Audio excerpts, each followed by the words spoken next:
Sa Bicol, napakasarap dito mga Bicolano magluto guys. Ganun din naman mga taga-Samar.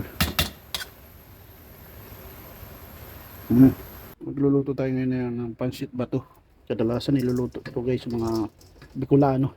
Ito baboy guys. Pagyan natin baboy.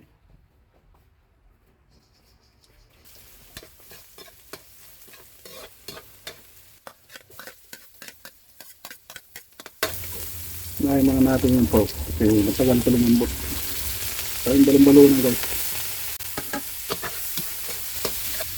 Ito ang pansit bato na version ng summer guys.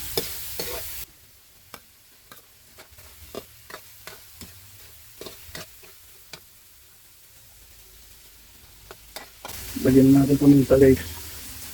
Lagyan natin ng tuloy yan. Lagyan natin palambot. Lagyan natin ng tuloy guys.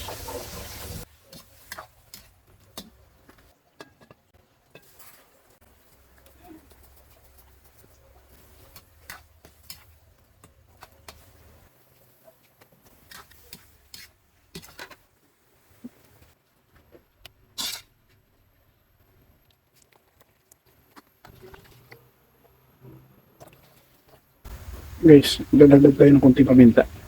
Paminta powder. Saka lalagyan natin ng more cubes. So, konting patis lang. Saka oyster sauce guys. Konting magic sarap dagdag tayo guys. Patambong na natin ng ano niya. Pansit ba to? Tayo natin kumulo. Guys, ito na. Pagyan na natin ng pansit ba to.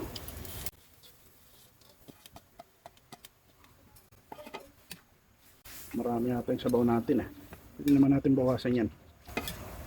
Sa natin guys, bawasan. Maraming sabaw ah. First time natin nagluto ng pansit bato. Natin matansya yung sabaw. Pero sisip-sipin pa yan guys. Sisip-sipin pa. Ano guys, balik natin yung ibang gulay.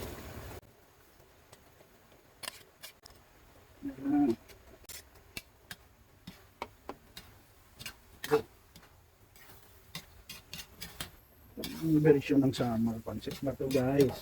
Parang tuyuan na. Dagdagan natin ng kunting sabaw. Yung binawas natin kanina, pabalik din natin guys.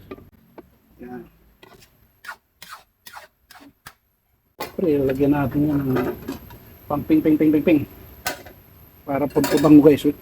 Ping ping ping ping ping ping ping. Ping. Napiyuan ng kunti at balik yung tinanggal natin ng sabaw. Sinisip-sip din nga pala guys. First time pala naluto to ha. Ito na natawag pacham. Ayos na to, ayos na. Wow. Ano ang ganda guys.